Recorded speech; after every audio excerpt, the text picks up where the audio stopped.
आखिरकार वही हो रहा है जिसका अंदेशा पहले ही लग गया था।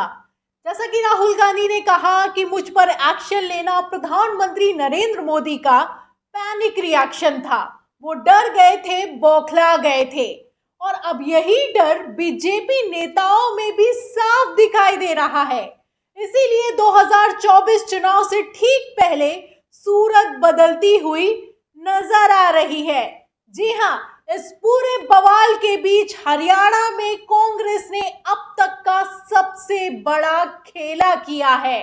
क्या खेला किया है कांग्रेस ने? खबर देखिएगा एबीपी की, इसमें लिखा हुआ है कि हरियाणा पॉलिटिक्स, हरियाणा में चुनाव से पहले बीजेपी, जेजेपी, आईएनएलडी और आप को लगा झटका, कांग्रेस ने कर दिया खेल। तो आपको बता दें कि 2024 में लोकसभा चुनाव के साथ ही हरियाणा में विधानसभा चुनाव भी होने वाले हैं।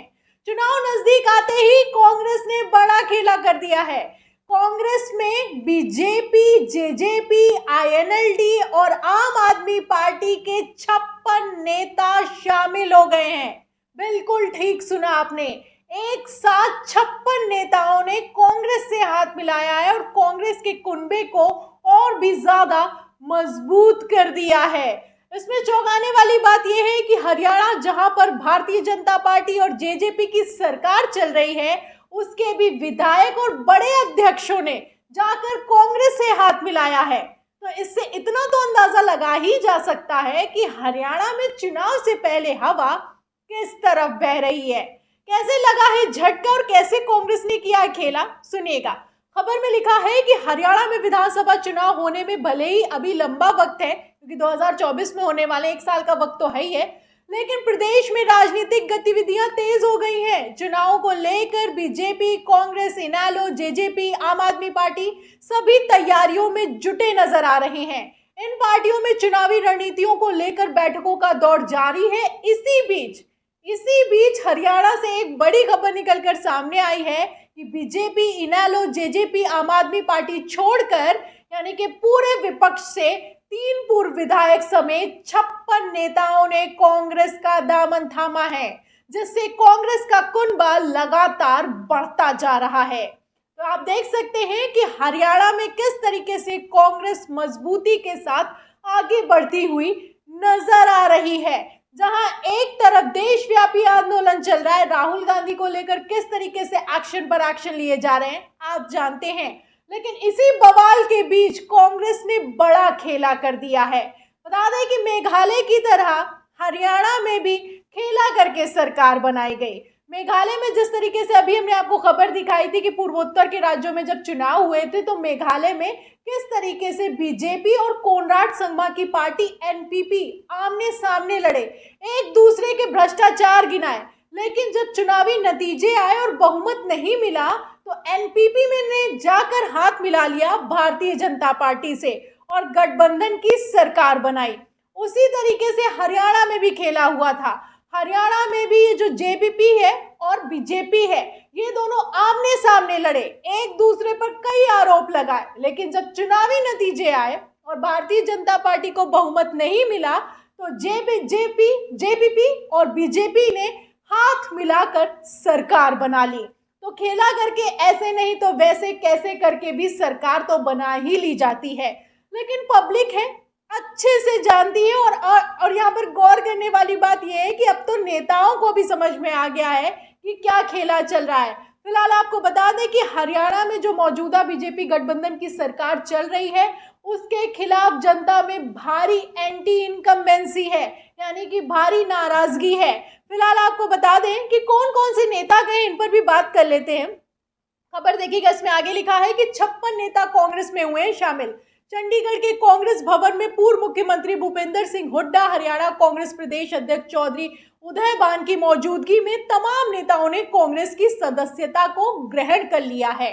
इन नेताओं में पूर्व विधायक और सोनीपत जेजेपी अध्यक्ष पदम सिंह दहिया, पूर्व विधायक और आम आदमी पार्टी नेता विजेंद्र कादियान, पूर्व विधायक और जेजेपी नेता मुल्ला राम गुर्जर के अलावा बीजेपी किसान मोर्चा के प्रदेश उपाध्यक्ष दिलबाग संडिल, जेपीपी के प्रदेश उपाध्यक्ष ललित बंसल, रिटायर्ड सेशन जज राकेश यादव और उसी के साथ आप देख सकते हैं अटेली मार्केट कमेटी के पूर्व चेयरमैन कमलेश सैनी सहित 56 नेताओं ने बीजेपी, इनेलो, जेजेपी, आम आदमी पार्टी छोड़कर कांग्रेस की सदस्यता ग्रहण की है। कांग्रेस में शामिल होने वाले नेताओं का कहना है कि प्रदेश की जनता जो है बीजेपी और जेजेपी की जो गठबंधन की सरकार है उसकी नीतियों से त्रस्त आ चुके हैं। ऐसे में जनता अब कांग्रेस को वोट देने का मन बना चुकी है। तो नेताओं का कहना है, ये जिनकी सरकार चल रही है गठबंधन की, उन नेताओं का कहना है कि जनता बिल्कुल त्रस्त आ चुकी है बीजेपी से,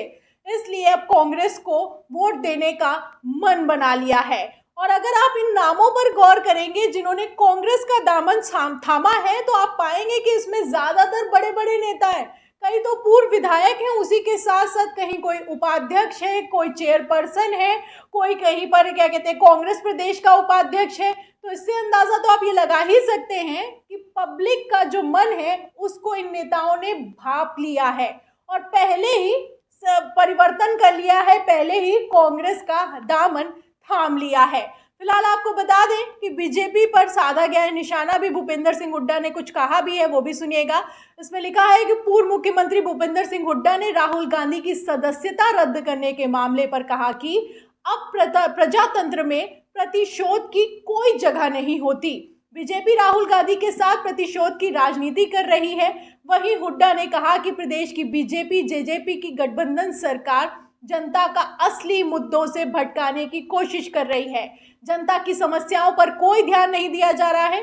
वहीं मौसम की मार झेल रहे किसानों को अभी तक मुआवजा नहीं दिया गया है। तो प्रतिशोध की राजनीति में कहना है विपक्ष का, यानी कि कांग्रेस का, कि राहुल गांधी को समर्थन मिल रहा है, राहुल गांधी का पब्लिक कनेक्ट बढ़ रहा है। इसी के साथ पूर्व मुख्यमंत्री भूपेंद्र सिंह हुड्डा का कहना है कि जो किसान है, युवा है, आम इंसान है, वो बीजेपी से त्रस्त है और परेशान है, इसीलिए कांग्रेस को वोट देने का मन बना लिया है।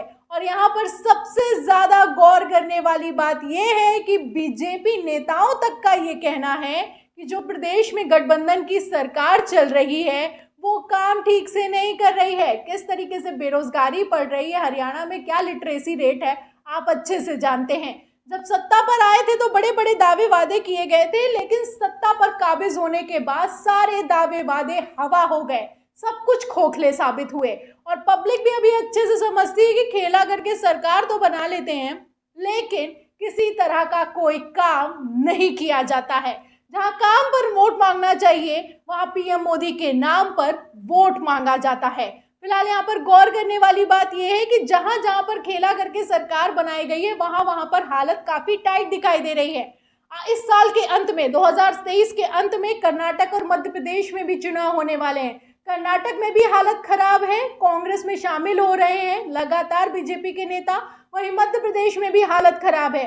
और तो और अब आप देख सकते हैं कि 2024 में जहां विधानसभा चुनाव होने वाले हरियाणा में, वहां पर भी हालत काफी ज्यादा खराब दिखाई दे रही है। तो यहाँ पर गौर करने वाली बात यह है कि ऐसे में डरना तो दूर की बात है, पूरे बवाल के बीच कांग्रेस लगातार खेला पर खेला कर रही है। बंगाल में कैसे चुनावी नतीजे आए, मैंने आपको दिखाया कि डाक चुनाव में कैसे बीजेपी को पूरी तरीके से हराया है और कांग्रेस ने सारी सीटें हासिल की हैं।